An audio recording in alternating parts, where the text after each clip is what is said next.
Load shedding আসানসোলে। 84 নম্বর বুথে load shedding, দেখতে আসেন অগ্নিমিত্রা পাল। মিলল অগ্নিমিত্রার কথা, হলো বোমাবাজি, লোডশেডিং, গাড়ি হামলা। লাভপুরে রক্তারক্তি। 68 নম্বর বুথে বিজেপির এজেন্ট দেবাশিস ওঝাকে মারধর তৃণমূল কর্মীদের, মেরে মাথা ফাটিয়ে দেওয়া হয় তার। এই মুহূর্তে হাসপাতালে ভর্তি তিনি। তাহলে কোথায় হচ্ছে শান্তিপূর্ণ নির্বাচন? এই বিষয়ে কি বললেন বিজেপি যুব মোর্চা নেত্রী প্রিয়ন্তী রায়, দেখে নেব। প্রিয়ন্তী, আমরা লাভপুরের ব্যাপারে আজকে প্রথম দফায় ভোট হলো। আমরা লাভপুরের ব্যাপারটা নিয়ে একটু তোমার সাথে কথা বলতে চাই। প্রথমত যদি একটু আমাদেরকে বুঝিয়ে বলো এক্স্যাক্টলি কি হয়েছে লাভপুরে ইলেকশন এজেন্টের সাথে। আসলে আজকে পশ্চিমবঙ্গের এমন একটি নির্বাচন ছিল যে বিগত 15 বছর ধরে চলে আসা সেই সন্ত্রাস দুর্নীতিবাজের সরকারের পরিবর্তনের নির্বাচন ছিল। বাংলার মানুষ মনে প্রাণে বিশ্বাস করেছিল এবং মনে প্রাণে তারা এই ডিসিশন নিয়ে ফেলেছিলেন যে আজকেই সেই পরিবর্তনের নির্বাচন হবে, যেখানে তারা এই সরকারকে সরিয়ে একটি সুশাসনের বিকাশের সরকার আনবে। এবং সেই মতোই যখন নির্বাচন কমিশন সমস্ত প্রস্তুতি নিয়ে নির্বাচনকে সুস্থ করবার জন্য যে পরিকল্পনাগুলো করে আজকে নির্বাচন করতে শুরু করেছিলেন, তার মধ্যেই আমরা দেখলাম যে সেই বীরভূমের মাটিতে বারংবার যেখানে শাসক দলের সন্ত্রাস দেখা গিয়েছে, বারংবার যেখানে তৃণমূলের গুন্ডাদের হাতে বিরোধীদেরকে, সাধারণ মানুষকে আক্রান্ত হতে হয়েছে, সেই বীরভূমের লাভপুরের মাটিতে আজকে বিজেপির ক্যান্ডিডেট তারই ইলেকশন এজেন্টকে মারধর করে রক্তারক্ত করে হাসপাতালে ভর্তি করিয়েছে এই গুন্ডা হারমাত বাহিনীরা। একদিকে বাংলার মানুষ সুস্থ নির্বাচন চেয়ে সরকার পরিবর্তনের ডাক দিয়েছে, আরেকদিকে নির্বাচন কমিশন সুস্থ নির্বাচন করার চেষ্টা করেছে। কিন্তু বাংলার মানুষ আলটিমেটলি দিন শেষে কি দেখতে পেল? সেটা হচ্ছে সেই শাসক দলের নেতা কর্মীদের হাতে বিরোধীদের আক্রমণের সেই রক্তারক্ত চেহারা বা সেই রক্তারক্ত দৃশ্য। প্রিয়ন্তী, শুধু লাভপুরই নয়, আমরা সকালবেলা একটা নিউজ রিপোর্ট করলাম, সেটা হচ্ছে শুভঙ্কর সরকার, কুমারগঞ্জের শুভঙ্কর সরকারকে মাঠে দৌড় করিয়ে মেরে, লাথি মেরে, কিল মেরে এবং থাপ্পড়ের পর থাপ্পড় মারছে, মানে নজিরবিহীন ঘটনা। আর শুধু একটাই পুলিশ কনস্টেবল ওখানে ছিল ওনাকে বাঁচানোর জন্য, আর পুরো ঝুন্ড অফ টিএমসি ওয়ার্কার্স ওনাকে অ্যাটাক করেছে। মানে আমার তোমাকে প্রশ্ন, যেখানে কেন্দ্রীয় বাহিনী অলমোস্ট 2.5 লক্ষ কেন্দ্রীয় বাহিনীকে স্টেশন করা হয়েছে বাংলায়, সেখানে বুথের সামনে বিজেপি কর্মীদের ওপর এরকম মানে দুঃসহ অ্যাটাক, তাহলে বিজেপি মানে নির্বাচন কমিশন তো তার কাজ ঠিক করে করতে পারছে না, তার মানে। না, আমি পরিষ্কারভাবে এটা বলতে পারছি না, কারণ অন্যান্য বছরের তুলনায় এবছর নির্বাচন যথেষ্ট সুস্থভাবে করবার পরিকল্পনা তাদের ছিল এবং সকাল থেকে আমরা যে নির্বাচন দেখেছিলাম সেটা সত্যি সুস্থভাবে দেখেছিলাম। কিন্তু কোথাও জানি এ রাজ্যের যারা শাসক দল ছিল গতকাল পর্যন্ত, তাদের ভয় এবং আতঙ্ক কোথাও জানি এই নির্বাচনকে সুস্থ আর রাখলো না। যেমন ভাবে আপনি বললেন, আমি আরো একজন শুভঙ্কর বাবুর বাইরেও আমি আরো একজন ব্যক্তির নাম বলছি, তিনি শুভেন্দু বাবু, বিজেপির ক্যান্ডিডেট শুভেন্দু বাবু, ওবিসি মোর্চার সভাপতি। তিনি সেই এলাকার একজন লিডার। তাকে যেভাবে পুলিশের সামনে মারতে শুরু করলো কিছু লুঙ্গি বাহিনী এবং কিছু বহিরাগত মুসলিম ধর্মের মানুষ, তার থেকে পরিষ্কার হয়ে গেছে যে পুলিশ থাকা অবস্থায়ও কোনো বিরোধী দলের নেতা কর্মী বা ক্যান্ডিডেট কেউই সুরক্ষিত নয়। এখানে আমি নির্বাচন কমিশনের দিকে আঙুল তোলার আগে প্রথম প্রশ্ন বা প্রথম আঙুল তুলবো, সেখানে যে ছবিতে কলকাতা বেঙ্গল পুলিশ দেখতে পেলাম, তারা কেন এই ঘটনা রুখতে পারলো না? কেন একজন ক্যান্ডিডেটকে এইরকম ভাবে মার খেতে হলো, তাড়া খেতে হলো? ওই পুলিশ সেখানে কি করছিল? কোথায় ছিল সেই পুলিশের মেরুদণ্ড?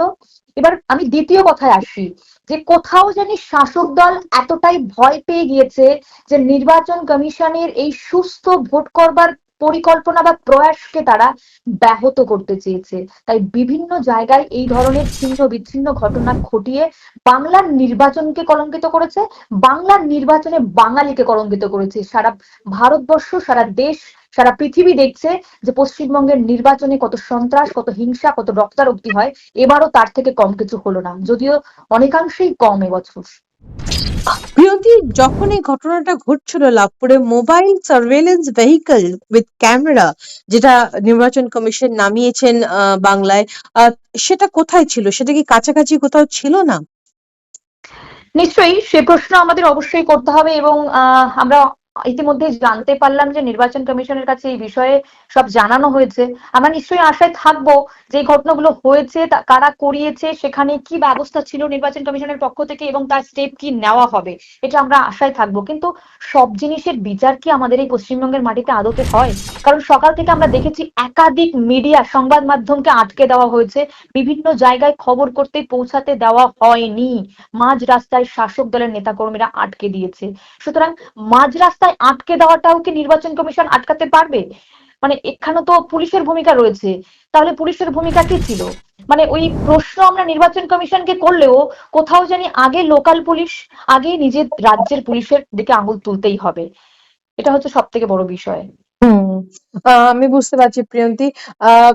আমার প্রশ্ন হচ্ছে, নির্বাচন কমিশন বলেছিল, এবং একবার নয় একাধিকবার বলেছিল, ভোটের দিন যদি কোনো বুথে ভায়োলেন্স, কোনো রকম মারপিট, violence, law and order breakdown দেখা যায়, সঙ্গে সঙ্গে ওখানে ভোটিং ক্যান্সেল করা হবে, রিপোল করা হবে। তো আমার তোমাকে প্রশ্ন, এখানে কি রিপোলিং এর জন্য বিজেপি দাবি করবে? কারণ বিজেপির একটা নয় একাধিক কর্মী আজকে আহত হয়েছে। সেই জায়গায় দাঁড়িয়ে কি বিজেপি রিপোলিং দাবি করবে?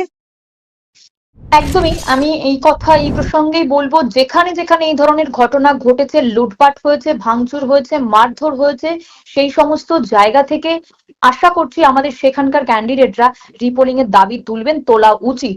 কারণ ভোট আমরা দেশ গড়বার স্বার্থে, রাজ্য গড়বার স্বার্থে দিই। সেই ভোটই যদি সুস্থ এবং স্বচ্ছ না হয়, তাহলে তার মূল্য থাকবে না। তাই রিপোলিং এর দাবি তো অবশ্যই উঠবে, এবং সেটা কতটা কার্যকারী হবে সেটাও আমরা শেষ পর্যন্ত দেখব।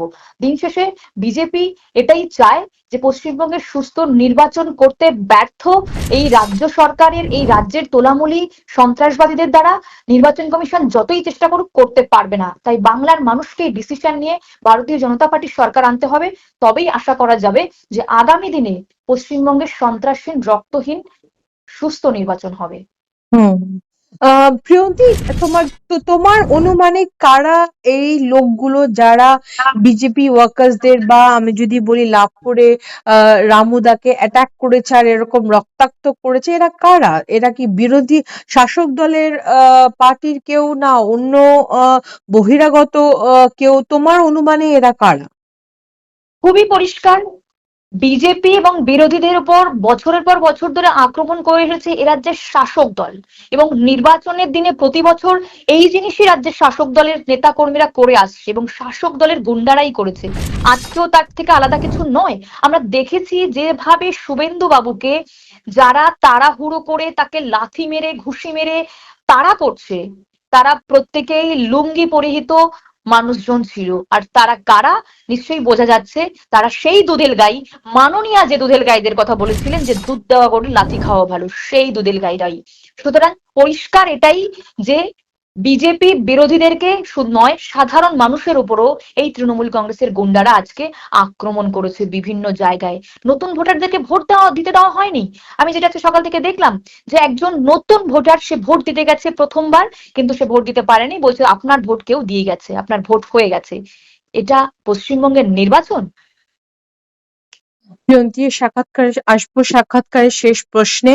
আহ প্রথম দফার ভোটে যদি বিজেপি কর্মীদের এই অবস্থা হয়, যেখানে নাকি পুলিশ এখন মমতা ব্যানার্জির আন্ডারে নয়, পুলিশ নির্বাচন কমিশনের আন্ডারে, তাহলে জেতার পর আমরা আশা করছি বিজেপি জিতবে এবং সরকার গঠন করবে, কিন্তু হাইপোথেটিক্যালি যদি আমি ধরি টিএমসি জিতে গেল এবং পুলিশ আবারও মমতা ব্যানার্জির আন্ডারে চলে গেল, তাহলে সেই জায়গায় গিয়ে কি করে বিজেপি নিজেকে প্রোটেক্ট করবে বাংলায়?